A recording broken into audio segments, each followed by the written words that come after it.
तुल्यन्निजान्तर्गतं पश्यन्नात्मनि मायया बहिरिवोद्भूतं यथा निद्रया यस्साक्षात् कुरुते प्रबोधसमये स्वात्मानमेवाद्वयं तस्मै श्रीगुरुमूर्तये नमः इदं श्रीदक्षिणामूर्तये बीजस्यान्तरिवाङ्कुरो जगदिदं प्राङ्निर्विकल्पं पुनः मायाकल्पितदेशकालकलना वैचित्रचित्रीकृतं मायावीव विजृम्भयत्यभिमः योगी वयस्वेच्छया तस्मै श्रीगुरुमूर्तये नमः इदं श्रीदक्षिणामूर्तये तस्मै श्रीगुरुमूर्तये नमः इदं श्रीदक्षिणामूर्तये।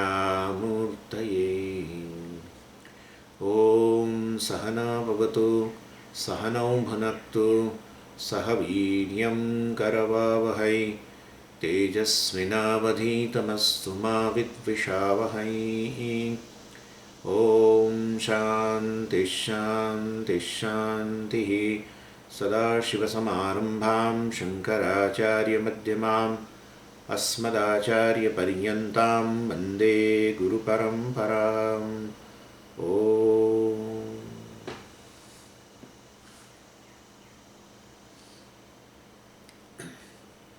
So we have started chapter 3 and which has 12 mantras in which, and in this chapter the Upanishad is presenting a story, very famous story, and that story of course has a lot of moral to convey.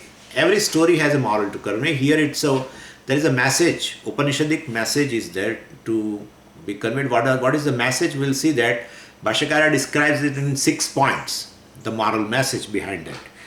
So, but before that, let's see the story. And of course, the story also we have started that Devatas have won a war against the Asuras, and they were celebrating a victory, and they were claiming, each Devata was claiming that victory is because of me only, and I have killed so many Asuras, etc., etc.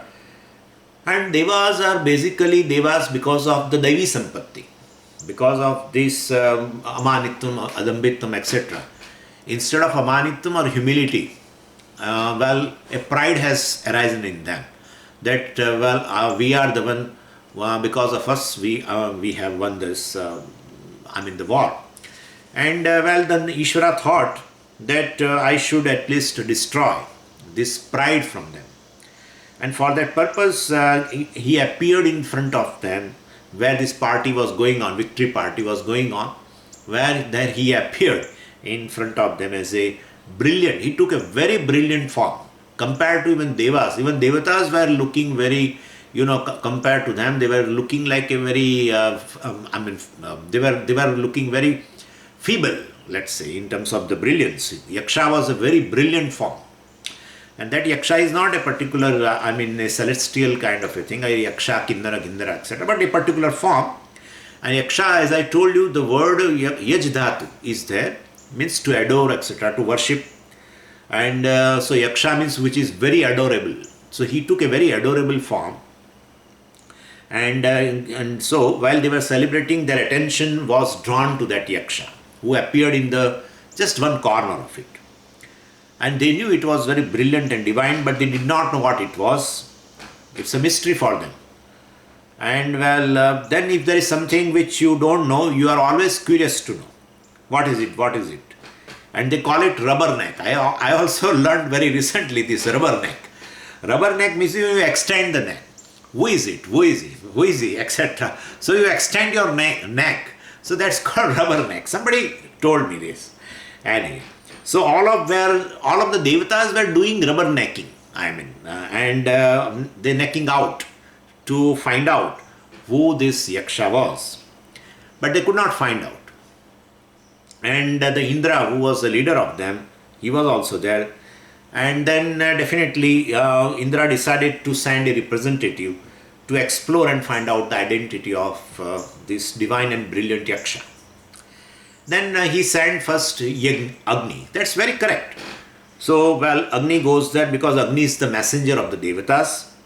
And so, even when we offer the oblations to all Devatas, we don't call Devatas as such. Well, we do not directly offer there to the Devatas.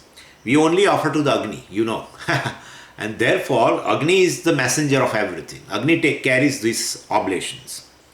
And so, Agni being a Duta, a messenger, so he is sent first. He is supposed to be omniscient and he would find out who the Yaksha is. But Agni is going with the pride. This is a thing to be noted. With pride, he is going to see the Yaksha or see the Ishvara. And wanted to ask, who are you, etc. He wanted to ask to Yaksha, who are you? But before Agni could ask, Yaksha asked that, who are you? So that very question was an humiliation for Agni. Because the entire world knows who Agni is, who is the fire. And nobody should be taught who the fire is. And Yaksha asks, who are you? So like, our in cricket, basically, we always see like Virat Kohli, etc. I don't know whether you people are knowing or not. Or Sachin Tendulkar, let's say. Or someone, let's say Prime Minister Modi. Generally, he should be known by anybody. And to such a Prime Minister, when he in front of somebody and that person asks, who are you? Then what a humiliation to the Prime Minister, Modi. And therefore, that kind of thing. Agni is very famous and he feels that he is very famous. That's a major problem. And that is, still to such a popular, well-known, of course, Yaksha asked, who are you? Agni felt humiliated, but he swallowed that. And before Agni could ask the second question, Yaksha asked the second question, what skill do you have? And then what can you do? And then Agni said, what are you asking to me? Well, I can burn down the whole creation. Then Yaksha said, you need not do any other things. I am giving you a blade of a dry grass, not even a green grass, dry grass. And just you burn that. That's enough. That itself is an insult, really. If you go to Prime Minister and tell that in my county, near our house, there are a lot of garbage is there and nobody picks up. You do something for me. If you go to President and tell this kind of a thing, then President says, you have taken my appointment and wasting my time for this purpose. You should have gone to a local leader. Local government, what you call, I don't know, local government, whatever. So basically, definitely, this is a humiliation further. That giving just a blade of grass to a Sakshat Agni, Devata, and tell that to you burn it.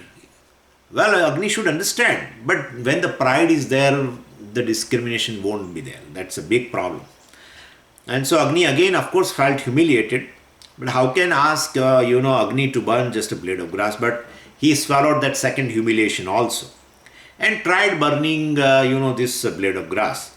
But any amount of his effort, definitely by even, by increasing the temperature, 50 degree, 500 degree, 5000 degree, 50,000, nothing happened to that blade of grass. Well, and then not even not even the corner of that blade of grass was charred because of that. So Agni felt so humiliated and helpless. He did not want to stay in front of this Yaksha. And so he came back and said in a very feeble tone that I could not find who that Yaksha is. I could not know who that Yaksha is. Then Indra, of course, whatever comment he had to do, he commented.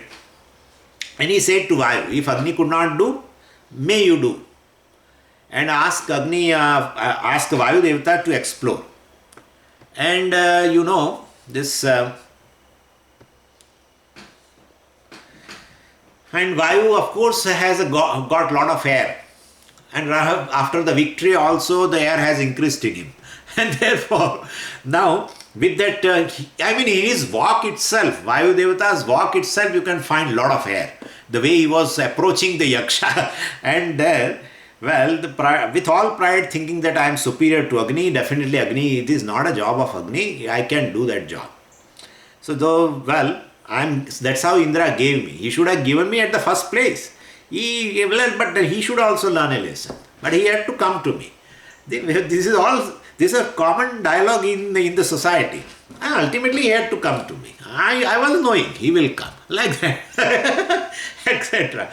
And then anyway, with thinking all this, he was approaching Yaksha. I am superior to Agni, etc. And then Vayu went, and Vayu was also experienced the same humiliation. Before he asked to Yaksha, who are you? Vayu Ishvara asked, who are you? What a humiliation, Vayu told, I am Vayu, I can travel all over. Matarishva, we will see that in mantra. I am Matarishva, I am Sadagatihi. Sadagatihi, these are the names given in Amar Kosha for the Vayu. So many synonyms are there. One is the Matarishva. We'll see. Matari Shvayati iti Matarishva. Anyway, so then, this is my Vibhuti. I can travel anywhere, and I can definitely, what can you do then? Then he says, I can lift anything, throw away anything. And we have seen here, especially you people have experienced all these different forms of Vayu Devata in terms of this tornado and hurricane and cyclone and super cyclone and whatnot. They give names also, different names.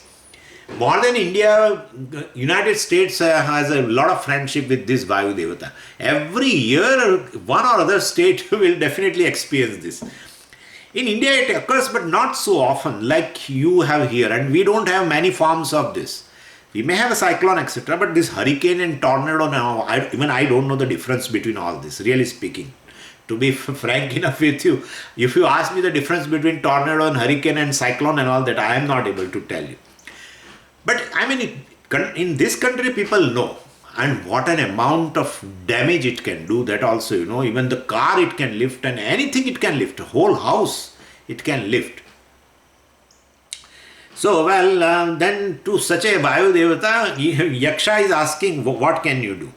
So he said, I can lift everything, etc., etc. He has started his own Vibhuti Yoga. And therefore, because not knowing Ishvara's Vibhuti, he was describing his own Vibhuti. And then Ishvara said, you need not lift the car, you need not lift anybody's house, don't damage anybody. Just I am giving you a blade of grass, and that is dry blade of grass, blade of dry grass, etc. And you just lift it. And so Vayu attempted so much, and with all these things, cyclone, super cyclone, tornadoes, whatever, he tried all. But again, the blade of grass is not moved even 1 millimeter. So Vayu is duck. In cricket they call duck. So what happens in cricket? They go with lot of preparation. You can, the batsmen, especially sometimes they prepare so much. Previous day they do lot of practice, and then they enter the field because his turn is there now. And the people who are not aware of this game, please forgive me, but there are people who are aware of some. For that purpose, for them I am telling this. And wearing so many accessories, so many gloves and this and everything and helmet, and they go with that bat. It's almost like entering a battlefield, really. So there also they wear, and here also these people who goes for batting wears it. And he does a lot of exercise, before entering the ground. Sometimes they show also on TV. In fact, from pavilion, when he goes to that, the field, he goes with jumping and do this way and that way and etc. And when he reaches to that crease where he has to play before the stumps, there also he does sits up and start and move around and everything they do.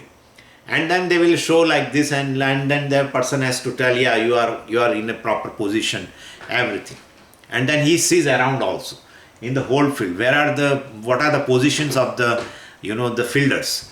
And then because he wants to bat very well, and he wants to be there for the entire game, and he wants to even do a century and everything. And the very first ball comes, and it was a speed. And speed means there will be a pitch of the ball. But then where, in which direction it will go, nobody knows. And therefore, he just wants to stop that. Stop that ball. And the ball and bat did not have any connection. And the ball went just to the stump. Duck. Out. Whole preparation of the cricket. And when you reach to this, and you cannot face a single ball.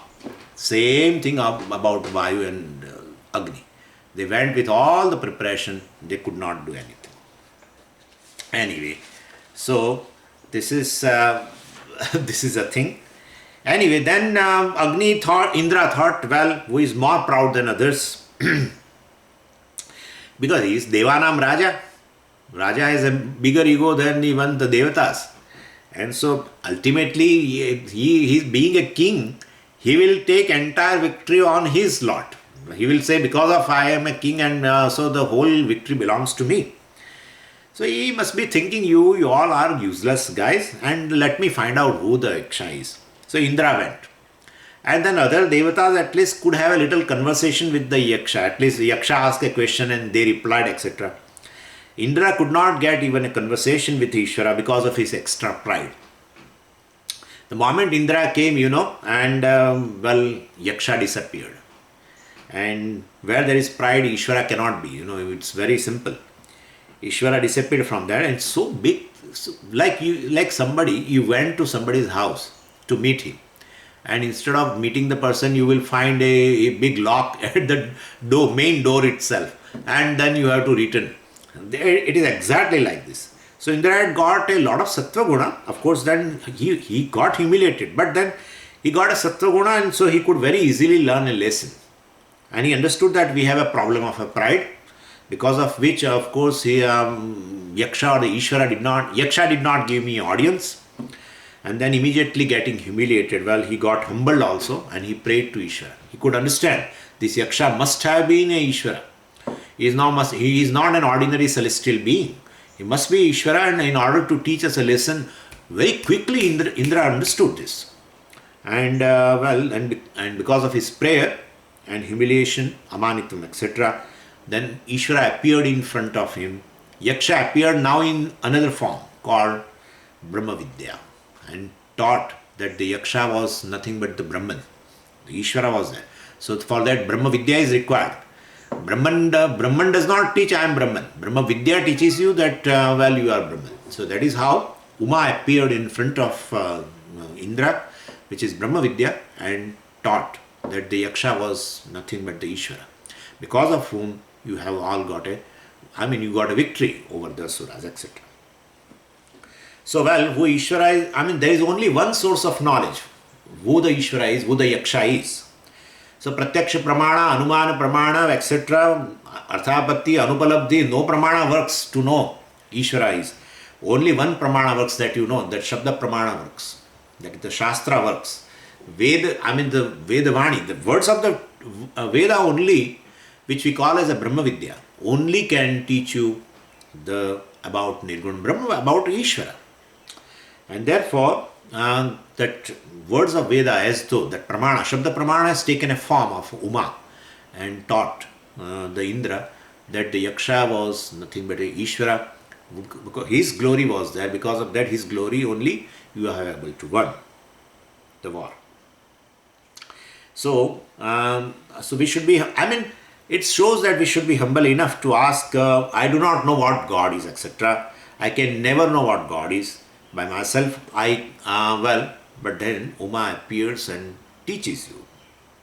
And that's how even you can understand, even in Arjuna's case also, Shishyasteham Shadhimam Tvam Prapannam. Well, he took definitely, he surrendered ultimately and to the Brahma Vidya. Of course, to the teacher there.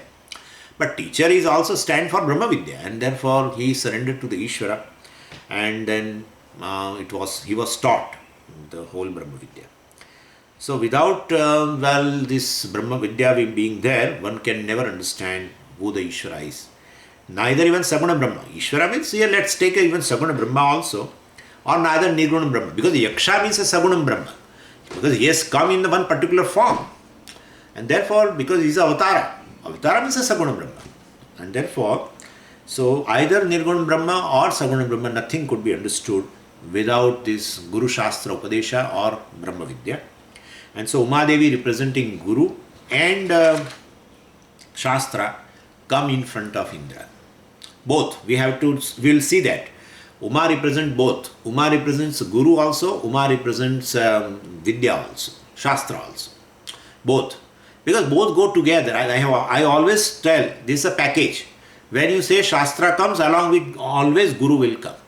Shastra does not unlock itself. And therefore Uma represents both the things. Uma represents the Shastra or Brahma Vidya, and Uma represents the Guru also. Guru also stands for Brahma Vidya, Shastra also stands for Brahma Vidya. And Indra, of course, Uma appeared in front of Indra. He surrenders, becomes Shishya, and then asks for the knowledge. And then he was told that Yaksha was a Param Brahma, and because of his power, you have all one, etc. He is almighty, etc. I mean, he is omniscient, omnipotent. Because of him, his help only you could learn. He could win the war. Well, up to this is the 3rd chapter. And the story continues in the 4th chapter also, initially, in the beginning. And so that all portion also let us cover. And there it is said that Indra knew the Yaksha is a Saguna Ishvara. He came to know, and then with attributes it is Saguna Ishvara, and without attributes the same one will be Nirgunam Brahma, definitely. And therefore, so Maya Sahitam Brahma, we says that Maya Sabalam Brahma is, well, Ishvara. Maya Rahitam, well, if Upadhi he is devoid of Upadhi, he is Nirgunam Brahma. So Indra understood, and well, he came back, and then Indra became a guru. He learned from the Uma, and well, from the teacher, and well, from the Shastra, and now he became a guru and he taught others. Others means who? This Agni and Vayu, who also wanted to know who the Yaksha is. So he taught to them. So because of this Brahma Vidya, Indra became the most famous among all the Devatas, because he taught to the Devatas. He learned in from, well, being humiliated, but he got humbled, and well, all these values, Amanitvam, etc. appeared in him. And then he learned that Yaksha, who was in the form Saguna Brahma, definitely, well, he is also Nirguna Brahma. And then definitely he taught to the other Devatas also. So he became most famous among the Devatas. This is a part of the story. So the Upanishad in the beginning of the 4th chapter talks about the, well, name and fame of the Indra got after the Brahma Vidya. Well, when he received Brahma Vidya, he got name and fame. Whether he is interested or not in that name and fame, that's another thing. But he got it. And therefore, name and fame that Indra got because of this Brahma Vidya, and therefore that Brahma Vidya he received. And definitely it conveys that Brahma Vidya, it's ultimately the glory of Brahma Vidya. Because of that, Indra got a name and fame. So this is a part of story. Then I told you yesterday that I will talk about the 6 messages which are conveyed by the Brahma Vidya, by the story. And Bhashyakara presents it in this section, in the 3rd chapter. So there are 6 messages. The first one is Brahma Astitva. The existence of Brahman is revealed through the story. How? So, well, in the first 2 chapters, of course, where we have seen Brahman as a Nirgunam Brahma, and when, well, Brahman is revealed as a Nirgunam Brahma, we will not be able to explain. Being a Nirguna, since the attributes are not there, how will you know that there is Nirgunam Brahma? How will you know? That's how so many people have a question about the existence of Brahman. Well, so because we always say, you can claim that I am Brahman, but if you cannot claim that I am Brahman, how will you know that the Brahman exists? That's a problem. And therefore, because you negate everything, whatever is in front of you, known and unknown, anyadevatad viditad atho viditad adi. Well, everything is negated. What is known and what is unknown, everything is negated, means it will never become an object of your knowledge. If it does not become an object of your knowledge, how will you prove that such a thing exists? When something is known to you, you say it exists. Otherwise, how will you know? And it says also that Brahman is something which will never become an object of your knowledge. Means that how will you know the existence of Brahman? The story conveys this. Story conveys the Yaksha appeared, definitely Brahman exists. Otherwise, so this is the indirect way of telling that Brahman exists. But it is Sagunam Brahma. The Sagunam Brahma, there are no two Brahmans. And you have a choice that one exists and other does not exist. Sagunam Brahma, basically it is Maya Sabalam Brahma. And therefore Maya, of course, is a mithya thing, and therefore Nirgunam Brahman is the only reality. Brahman is a reality we call. This Sagunam, Nirgunam, etc., it is temporary I am using. We never use this because Puji Swami is always saying, this is not like, asking for potatoes and brinjals or something like you ask for Sagunam Brahma. So, what do you worship? Sagunam Brahma or Nirgunam Brahma? As if there are two Brahmans. There are no two Brahmans. There is a Brahman. But Brahman being there, only he takes a avatar or he descends in this particular form. Anyway, so basically, if you know any object, it will be always in some form. And everything becomes an object of, every form is an object of consciousness. So Brahman or the consciousness is basically formless. And any formless thing you cannot know. Formless thing means it is difficult to know. Therefore, its existence is very, very questionable. Any formless thing, you say formless thing exists, nobody will accept. Nobody will accept. And therefore, basically, what I am saying is that the existence of Brahman is a questionable thing. And that is why the same Upanishads have been commented upon by different acharyas. And they commented differently. Like Ramanujacharya also has commented upon Upanishad, and he says there is no Nirgunam Brahma. Vallabhacharya and other acharyas also, like Madhvacharya, etc.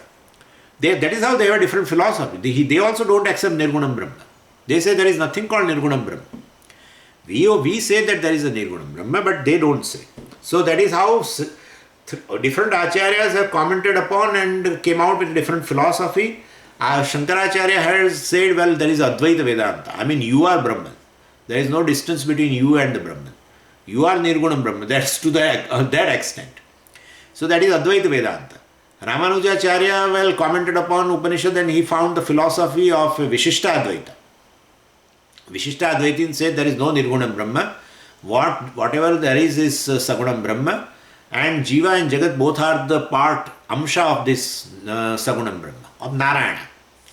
And then, this Dvaita Vedantin, this Madhvacharya and Vallabhacharya, etc., they also don't accept Nirgunam Brahma, etc. They say Jiva and Jagat are different things, Ishvara is a different thing, and there is Jiva and Ishvara they are two independent entities. So this is how it is. Vishishta Advaitin says Jiva is non-separate from Narayana. That's the difference between Vishishta Advaitin and Dvaitin. Whereas Dvaitins or Vallabhacharya, etc., or Madhvacharya says Jiva and Ishvara both are independent entity. Jagat also is independent entity. Ishvara is not at all affected by the inferior attributes of Jiva and Jagat. Jagat is Jadam, inert.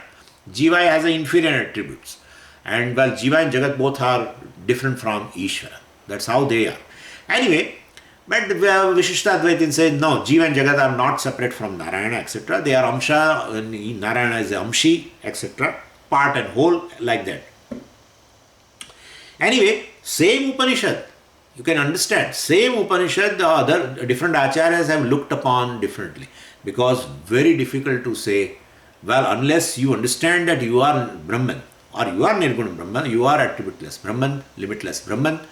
Till then, how will you accept the existence of Nirgunam Brahma? Because it is not going to be an object of knowledge. That is how it has been told, Tadeva Brahmatvam Vidhi Nedam Yadidam Upasate. What you are worshipping is not Brahman. And therefore it is very difficult. So this story tells, well, Yaksha appeared, Ishvara appeared, and therefore definitely Nirgunam Brahman is there. We can say that. And so this is the first message given by this story. And then the second message.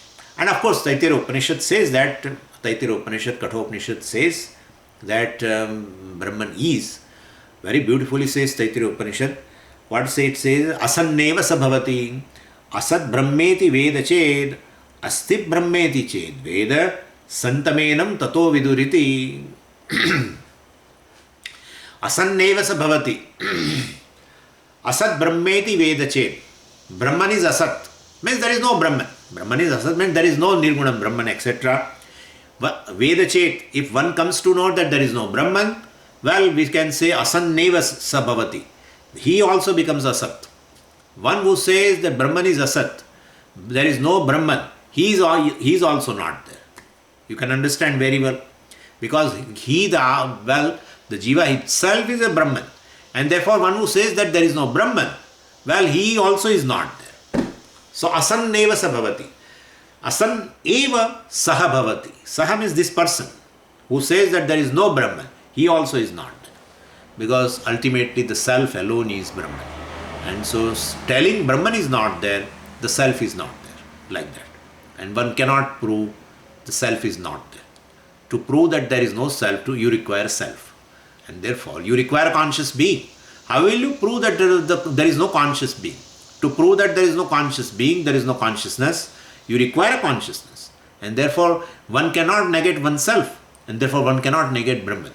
That's how Taittiriya Upanishad says in Brahmanand Valli, this is there. And Asti Brahmeti Ched Veda Santamenam Tado Viduriti. Asti Brahma, Brahma Asti Ched Veda. One who knows that, well, there is Brahman, Santamenam Tato Viduriti, well, he also proves his own existence, etc. etc. Kathopanishad also says this.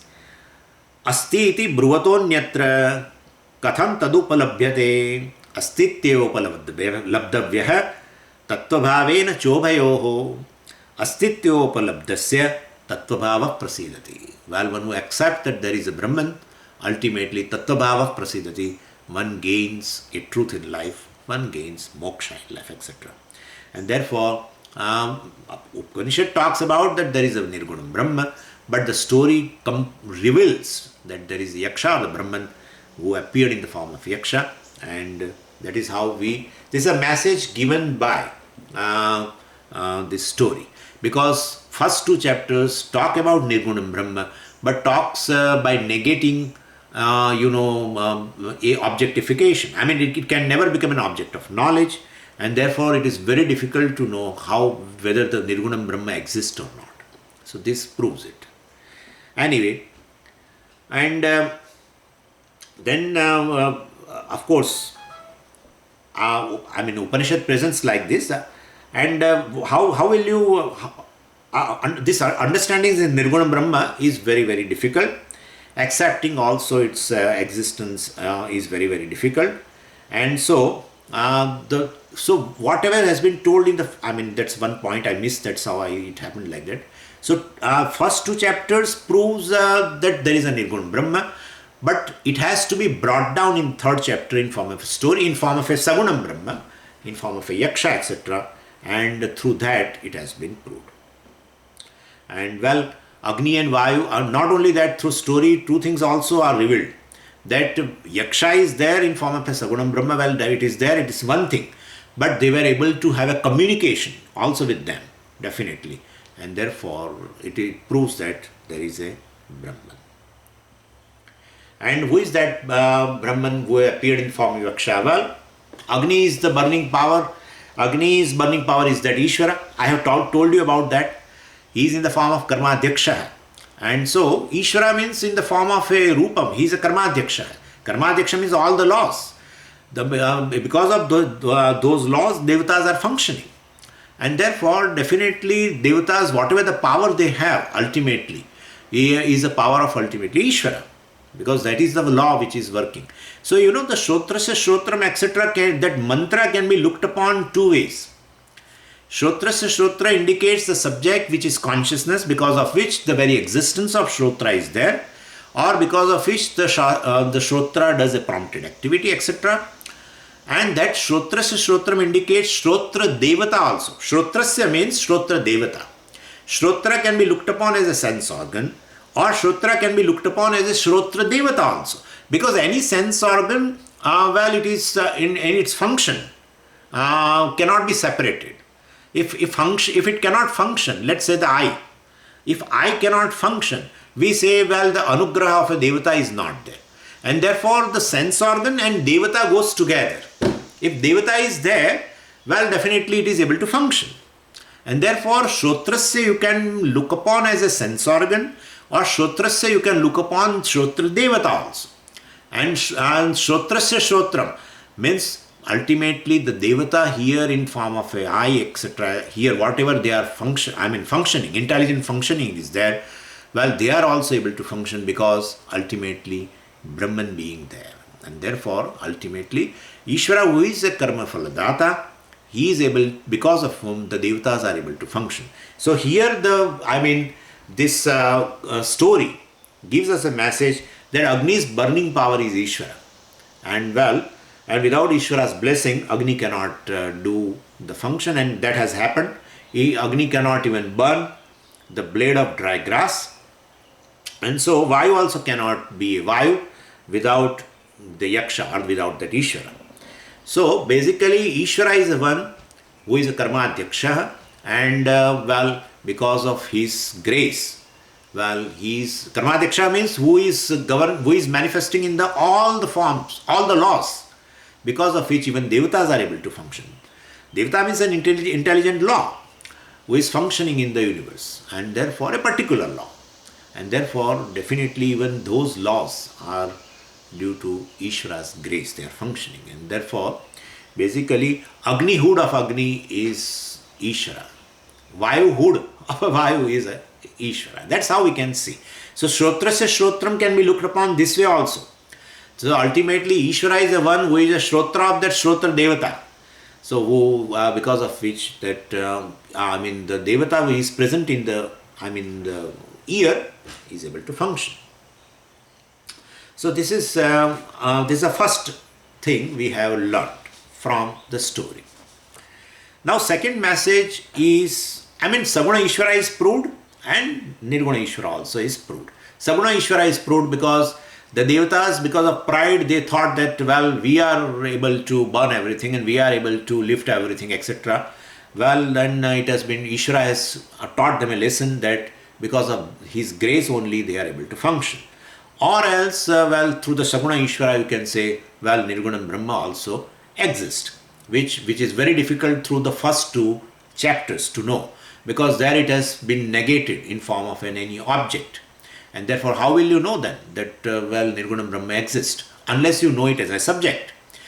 If you don't know the Nirguna Brahma as a subject, and it is not in the form of an object, then how will you know the existence of Nirguna Brahma? So, both the things have been taught. In the first message is, there is a Nirguna Brahma, there is existence of Nirguna Brahma, and the form of Yaksha, etc. proves that there is Saguna Brahma, and by whose grace ultimately devatas are able to do their own function. So this is the first message. Second message is, not only Brahman is there whose existence itself is difficult to accept. If you accept the existence of Brahman or Ishvara, knowing that Brahman is impossible by ourselves.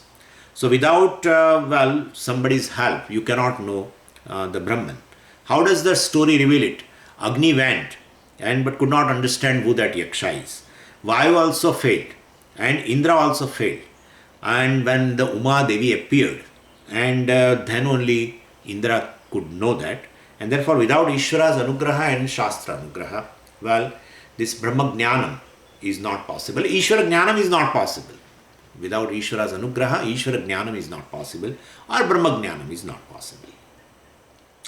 And Ishvara, how will I get the Ishvara's anugraha? Through religious life.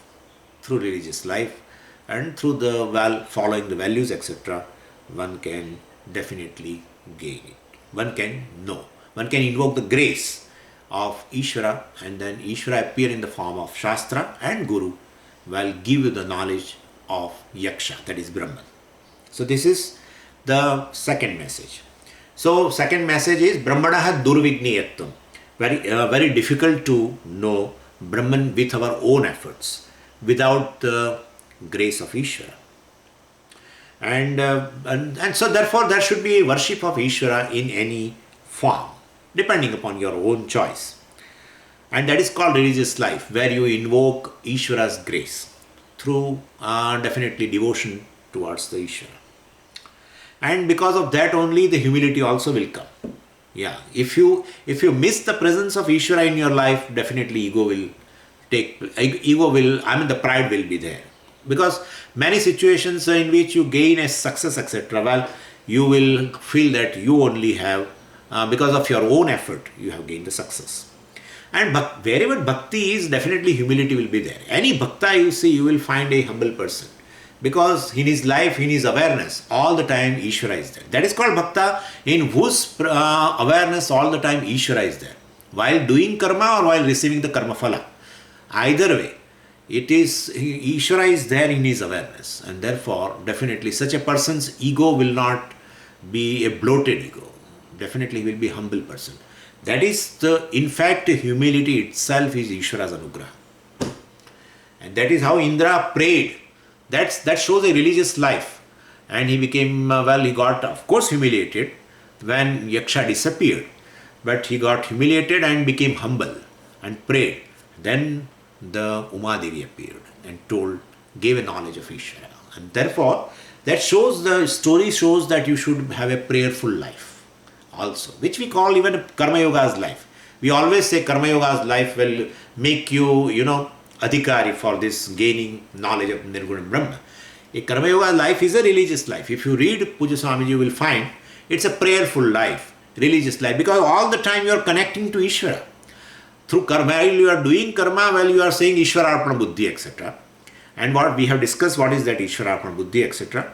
Ishvara is giving a message how you should live how you should conduct yourself during a waking state. He is conveying, all the time conveying. Need not go to Himalayas. He is conveying right in front of you. While he has appeared in the form of the Jagat. And how Jagat is functioning, you can see very well. Everything is sacrificing itself in order to sustain you. And therefore, whole Jagat, whole world is doing a yajna as though. Sacrificing everything, starting from sun, starting from clouds, ocean, everything. Or birds and trees and everything is sacrificing every moment.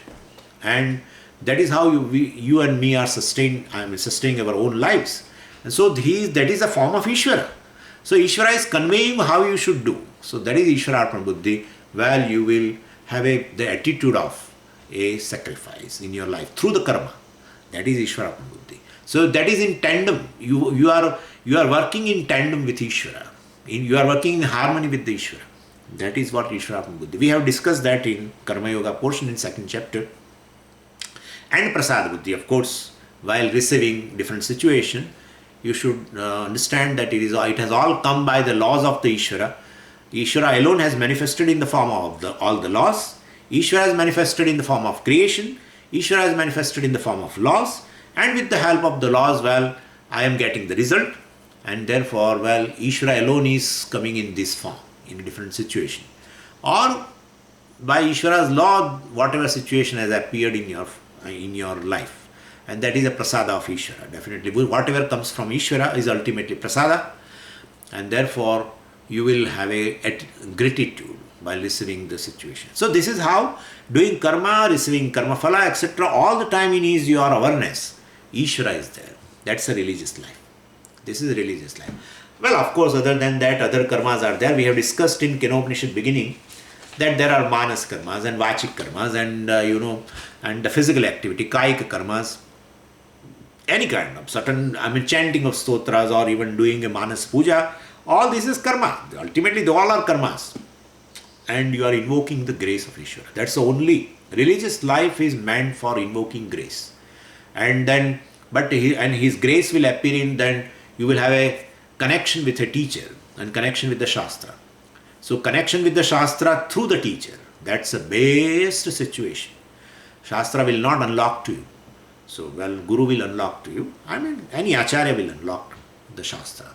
So, Ishvara's grace will be always in the form of Uma. Uma stands for Brahma Vidya, Uma stands for Guru. Because Uma taught Brahma Vidya has to be taught. So Uma taught to Indra. Therefore he is in form of teacher also. And Uma is in the form of Brahma Vidya also, Shastra also. And that is why, because of the prayer of Indra, ultimately, Ishvara appeared in the form of Uma and, he taught the Indra. So that is how. So otherwise Brahman would, or Yaksha, who was the Yaksha will never be known. If Uma would not be there, Shastra would not be there, teacher would not be there, you will never know Brahman. So that's second message through the story. Third message. Of course, third message is just a result of the second. Well, definitely that Guru Apeksha, etc. is there. Brahma Jnanam requires a teacher. Teacher is a compulsory. So second and third step, you can say, is a cause-effect relationship. Second message is to know Brahman on our own, through our own efforts, will fail. And that is how Agni and Vayu failed. Indra succeeded because of, ultimately invoking the grace, etc. And so third message is definitely this, Guru Apeksha. The teacher, of course, is required. So second message is a cause, third message is a effect. Well, and so you can take it that way. And I need not talk much because we have already discussed that. And and Mundaka Upanishad says also this, Tad Vijnanartham Gurumeva Vigachet Shrotriyam Brahmanishtam Samitpanihi, etc. Tad Vijnanartham, to knowing the self, ultimately one should go to the teacher. So Vijnanartham Gurumeva Vigachet. Gurum eva vigachet, that evakara is very, very important. You should go to the teacher only, like that it is. And how you should go, etc. And what kind of teacher you should go. Shrotriyam, Brahmanishtam, etc. also has been told. So that is the third message anyway. Fourth message is, even if the teacher is there, and still, I will not be able to know Brahman. So I should be qualified to receive the message, right? So I should be qualified. So Guru may be willing to impart the knowledge, but I should be a receptacle of this knowledge. Very beautifully said in that Ganga Avatarana story. If you know very well, you must be knowing that story. Well, Ishvara, basically Shiva accepted that, okay, from the heaven, the Ganges will, come down to this, on the earth. Because Bhagiratha did lot of tapasya, and then Shiva agreed to flow that Ganges on the earth also. And Shiva represents the Guru and Ganga represents that knowledge. That's how we always call Jnana Ganga. So that whole Brahma Vidya, this whole Sampradaya that's a flow, will flow to this here also. And Shiva represents this Dakshinamurti, the first teacher. And he wanted to flow that Ganges, the Jnana Ganga, on this earth. But then he said, who will receive it? Teacher asked, who will receive it? Because Bhagiratha faced a problem, I cannot receive the knowledge. Then Shiva had to come down again, and then in his jata he took that Ganges, and then a small flow had come out of from his jata, etc. From it matted hair, etc. So, ultimately, it shows that patrata, proper receptacle is required to receive the knowledge. Yogyata, we can call it Yogyata also. So, the fourth message is Yogyata, Apeksha is there, required qualification is there. And what is the first and foremost qualification? To gain knowledge. Where this story will help.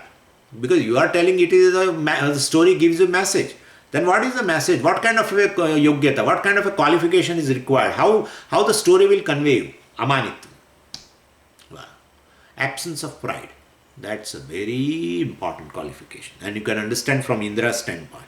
So that's a convey that Indra has become. When he was having a pride, he did not have a darshanam, not an audience of Ishvara at all. And when he became humble, and then definitely, that's a yogyata. That is the qualification.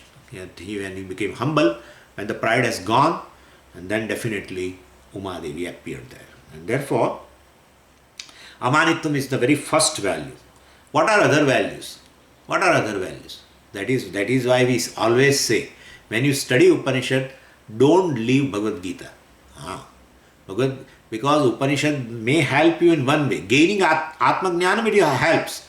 But Patrata or Yogyata will be taught by Bhagavad Gita. That's how some people have a aversion. They get some kind of, they say that we are Upanishadic students. You are studying Bhagavad Gita still? Well, what do you mean? Well, you are studying Bhagavad Gita still without Bhashyam? Well, how do you help? But this is where we help. After Amanitvam, what is the next value? Well, I don't know. Okay, then go and study Bhagavad Gita. Go to 13th chapter and study Bhagavad Gita. Amanitvam, Adambitvam, Ahimsa, Kshantihi, Arjavam, Acharya Upasanam, etc. All these values are there. So learn that. This is the Yogyata. Not only Amanitvam, that's the first and foremost. But ultimately all other values are required. If values are there, you are able to receive that Ganges in your head. Shiva is ready, Dakshinamurti is ready to impart the knowledge. You should have a Yogyata. And that is indicated in the story. Well, that Uma, was Uma, the Brahma Vidya, in the form of teacher, of course. He imparted knowledge to the Indra when he lost the pride, when he gained the Amani. So it is very well conveyed. The fourth message also in the Yogyata, etc. has been conveyed there. And then, of course, the fifth one. So four qualifications are over.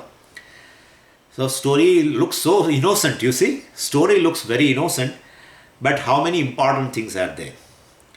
All these are there in the third chapter, these four messages. Now, based on the fourth chapter, I told you the story extends to the fourth chapter. So, based on the fourth chapter, we can extract two more messages. Total 6 are there. That Indra became glorious, because of Brahma Vidya. That is the fifth message. Among all the Devatas, Indra, Vayu and Agni, Indra became most glorious because of this Brahma Vidya. He got it directly from the teacher, Uma. So, Brahma Vidya gives name and fame also. You and me are not interested. But this is a fifth message. But this is a worldly benefit. Of course, after moksha, moksha covers everything. People think that moksha, one should have an interest in moksha, one should have an interest in Shreya also, and one should have an interest in Preya also. Then they have not understood Shreya. That is for sure. Moksha covers all the goals. That's how we have learned. Purushartha Viveka we have seen in Tattvabodha. Between Artha and Moksha, one is interested in Moksha. Between Kama and Moksha, one has discovered that basically I am interested in Moksha, not in Kama. And between Dharma and Moksha also I understood that really speaking, I am not behind this particular goal called Dharma. I am basically interested in Moksha. And thereby, Moksha is the goal. In fact, only goal. That's how it is. And therefore, other things, material things are not at all, he is not interested, one who gains this. But this is like a byproduct. Indra got a name and fame after he received the knowledge from Uma, from the teacher. And he was able to teach to other devatas, and thereby he got an exalted position. Anyway, definitely between teacher and student, teacher has an exalted position, definitely. Anyway, so as a byproduct, the person will become a shining out person, a brilliant person. So a Jnani will always outshine others. So because of his Jnana. So we always worship Jnani not just as a person. We worship Jnani, etc. Do Namaskara or whatever. Do Pujanam, etc. on Guru Purnima or whatever. Ultimately because of the knowledge he has. So to sing the glory of Brahma Vidya, it has been described like this. This is a message from the story. That Indra became a very exalted, adorable, because of the Brahma Vidya he receives. So he get a name, fame, etc. other worldly benefits. This is a fifth message. Brahma Vidya Stuti. Brahma Vidya Stuti. Glory of the Brahma Vidya. And the sixth and final is a very, very typical thing. That is Upasana Vidhi Angatvam. In fourth chapter, certain meditations are going to be prescribed. And one meditation is that lightning meditation. Lightning meditation means lightning means thunder, And lightning meditation is not doing meditation at a lightning speed. It's not like that. So he goes to the meditation and then immediately returns. I mean, then he is not fit for meditation. So lightning meditation means meditation on lightning. Meditation on thunder and lightning. So, and that is one meditation prescribed by this, we get a message for that meditation, we get a message from this story. Well, I will tell you that. And the second meditation is a thought meditation. What is uniqueness about lightning and thought? This lightning and thought are like yaksha. Like yaksha. So both of them are very brilliant. Thought also is brilliant, lightning also is brilliant, illumining things around. And both of them appear and disappear also immediately. Lightning is also brilliant and short. And while the lightning illumines the entire earth or whatever the portion, region, and it disappears. Thought also is very bright. Thought also illumines the objects, the world. Like suppose my sense, all the sense organs are open and I do not have any thought. Then definitely the world is not illumined to me. And therefore without thoughts the world will not shine. Therefore thought is one which is capable of illumining the things. And various thoughts of course illumine various things. And therefore thought also is very brilliant, which illumines the things, and thought also is kshanikam, agamapai. Lightning also illumines a given portion where it occurs and illumines the thing, and agamapai, kshanikam. Like what? You are telling it's a message from the story, yeah, like yaksha. Yaksha is very brilliant and appeared and disappeared, same.